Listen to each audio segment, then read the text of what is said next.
welcome to the Caspian Podcast, the podcast of the Caspian Post with me, Mark Elliott. And we're live. Okay, so welcome to the Caspian Podcast with me, Mark Elliott. Today I'm talking to Mick Stump. He has a glittering career of nearly 40 years with BP, from Egypt to Ecuador, all over the world. But the bit we're interested in is the years from 2016 to 2019. I think I got that right, where you were head and president of the country for Turkey, BP Turkey. And what we're most interested in is the bit where you're working with Azerbaijan, Georgia, and Turkey. And now, have I got that right for a start? Is that?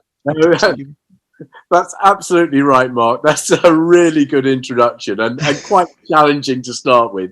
But yes, so I had, just to be clear, I was based in Turkey, but I was also a vice president with our business in Azerbaijan. So I frequently went to Baku and had sort of a lot of opportunity to actually travel widely in that region, particularly Turkey, Georgia, and Azerbaijan. And all that's how we managed to. I'm totally passionate about. Well, that's why we managed to get the odd opportunity for a lovely bottle of Saperavi in Baku. So we did, yes, exactly, yes. Most memorable. Well, now the whole idea of these podcasts is to bring out a bit of you're in the oil industry, but people we don't get so much of the human side, whether of the local people or of the oil execs. So I suppose. In a minute or two, how could you sort of give a sense to people of what it's really like for a sort of globe-trotting rock star of an oil exec like yourself? Ex-oil exec. It's not rock star. It's like every other job. What are jobs really about? They're all about people. They're about relationships, and that's what you do in business. That's what you do in your personal life. And I think that the way that my job really turned out, it was about building on those relationships, maintaining those relationships, and driving the business forward for mutual benefit. And it's certainly true, isn't it? In that part of the world, the level of hospitality is something, and certainly for myself, that blew me away when I first got to the region. I imagine you had a similar situation, as you travel around that region. It's Mark, I think it's a universal truth that sort of what drives the world is people. But I found that all over the world, but particularly in the Azerbaijan, Georgia, Turkey region. I think, in the West and particularly in the UK, it's a much misunderstood region. I just don't think people understand the richness of history that we have with that region. And I also think the richness of relationships that we have with that with that region. Obviously I love what we did there. I'm passionate about the job that I did, but more than anything, I'm passionate about, the countries that I worked in and the people I met there. Well, what would you say in the oil industry? Well, I know because I started going there before you did, in fact, like back in the 1990s. And I remember Baku was some of the BP people told me, Baku's considered a hardship posting. Don't tell anyone it's not true because we want to get the extra money. Now, obviously, things had changed a great deal by 2016. But I'm sort of interested how within sort of the BP, if you're in Sunbury and then they tell you're going to Baku, how do people feel about it even today? Is there a sense of foreboding? How do people think about it? I think things are still much the same. You join the oil industry as one joins many industries for a number of reasons. But many people, certainly when I joined the industry, you joined because you wanted the travel. You enjoyed the travel. I've always traveled, whether it's been for work or for pleasure. So, working for BP was in many ways just an extension of my personal life. And it actually allowed me to do what I enjoyed doing and get paid for it. So, part of going to Baku or any country is you don't want to go to somewhere that's quite frankly another London or another Hampshire. You want to go to somewhere that's different, that's interesting. And that's what is so good about going out there. I think that's still why people go there. If you went there and it was quite frankly just like working in London, you kind of think twice about going. I think part of it's about actually being able to experience something different, and being able to experience something different, and by going out there, being able to offer something different to the people you meet and the country you're working in. It is mutually beneficial. Oh, that's for sure. That's for sure. Now, but I know you spent more of your time in Turkey. But they say that Turkey and Azerbaijan are one nation, two states. Did you see enough of Azerbaijan to sort of make the comparison? I mean, what were your sort of the impressions of the similarities and the differences that struck you? I think there's a lot of similarities. There are differences. Azerbaijan does have a slightly different history with more the Russian history, which Turkey doesn't.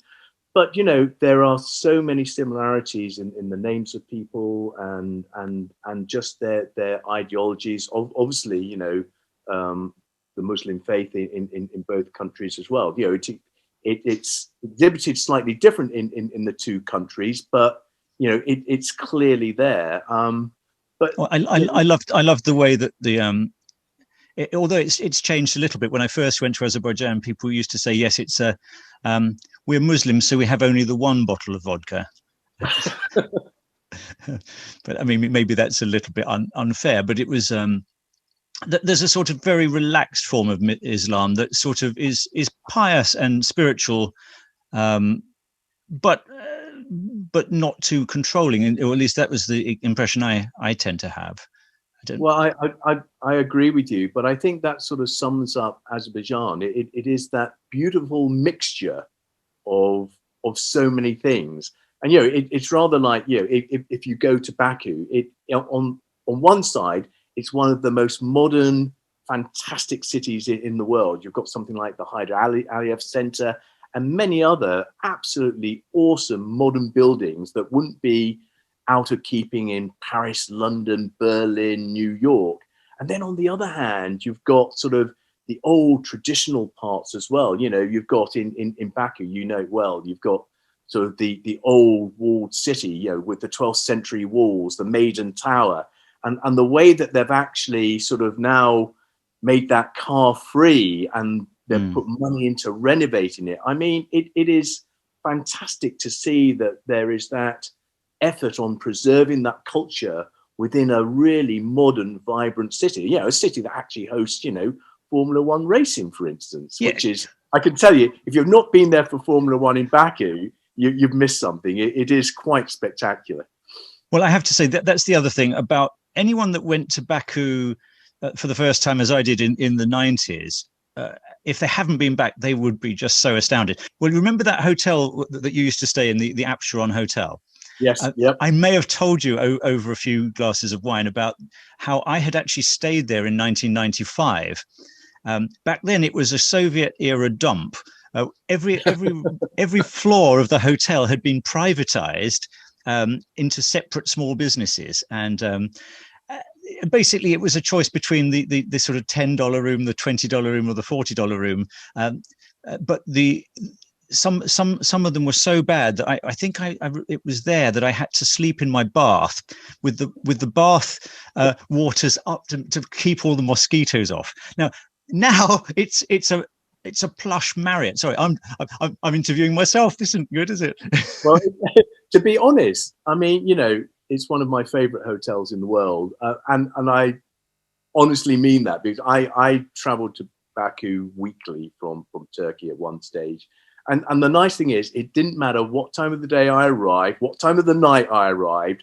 As soon as you walked through, it wasn't just, the person at the door, the person at the desk, they all just knew your name, and they really? were incredibly welcoming. And as soon as you got there, it was just like a home from home. And I think that's one of the nice things actually about Azerbaijanis, and actually probably it's about the people from the region. Yeah. They are incredibly welcoming, very hospitable people. I mean, just another story. You made a recommendation to us once about an outfit called Camping Azerbaijan, and we used them to go on a day trip up into the High Caucasus. I think it was a place called Giris. Grizz, yeah. In Grizz. in the cloud area, the Cloud Valley, just north of where is it, Kuba? It's Guba. It's inland from Guba. That's right. And anyway, you get up there through this absolutely spectacular drive. There's ravines, there's gorges, there's waterfalls, there's running rivers, and you're in this landscape where you can almost imagine the yurts and the sheep and the hordes of Genghis Khan going through. It's like it's just not changed over time. And we did a walk there, down a valley. We had to precariously cross this river, and we ended up in this little village. I think it was actually in Giris itself. And we had lunch just in one of the townspeople's houses there. It was so traditional, and they were just so welcoming, and it really is a different world from Baku, isn't it? I believe Grizz is one of those villages that has its own language. Yes, it does. Yes.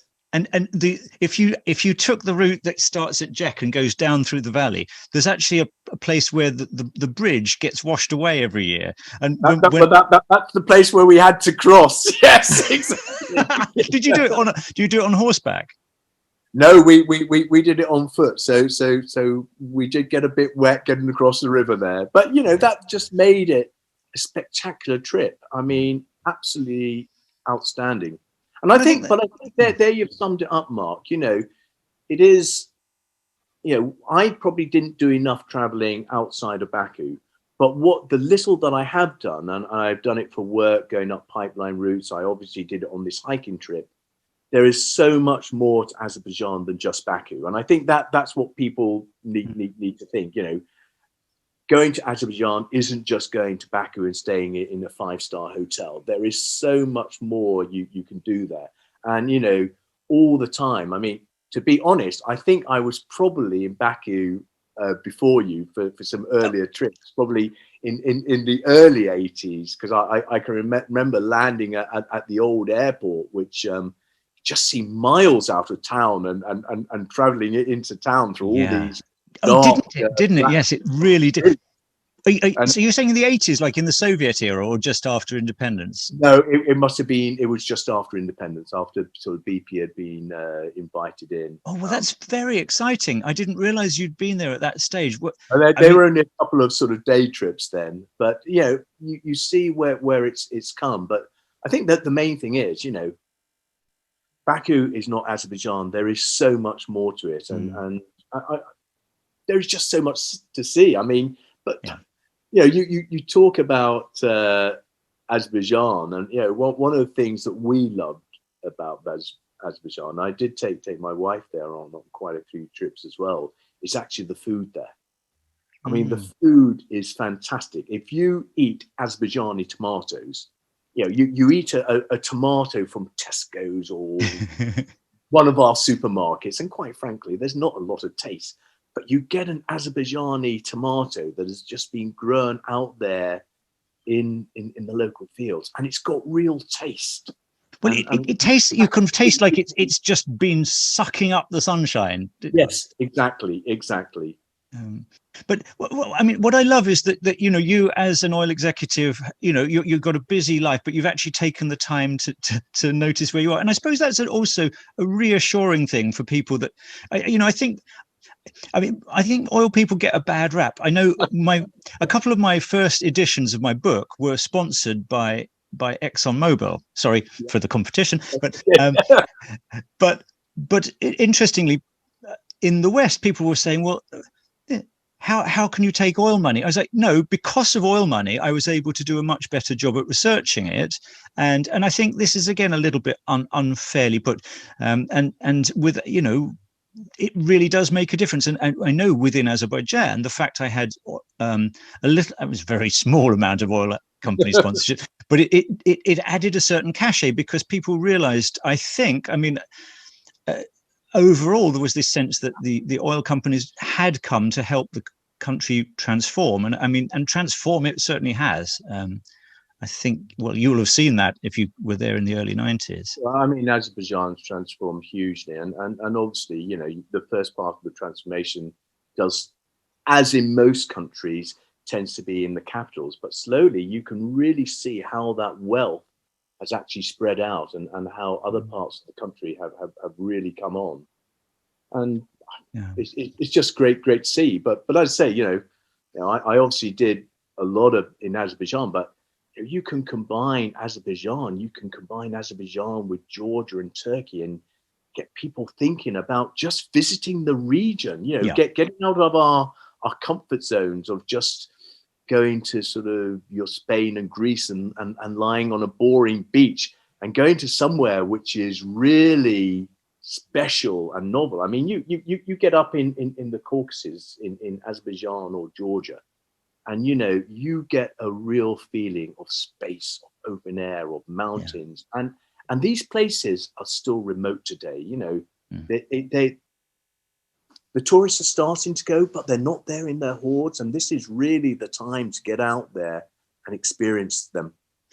Well, can I just say, Mick, you're obviously an even better tour agent than you are as an oil guy. I'm afraid we've kind of reached about the sort of time limit. So I just really would like to thank you for giving me something that's much more about travel and the sort of things I love than the whole oil industry. And I think that's a really nice thing, that we can see that people are really have had a good time, but have really appreciated the region. Thanks so much for talking to us, and maybe we'll talk again on another podcast later on. Been a pleasure, Mark, and I hope anyone who listens to this, the real thing is get out there and experience it for yourself. I mean, you will not be disappointed. You will be welcomed with open arms. That is the one thing I can guarantee. You will have an experience, but the people will be incredibly friendly. Thanks so much. Wonderful. Thank you, Mark. Bye.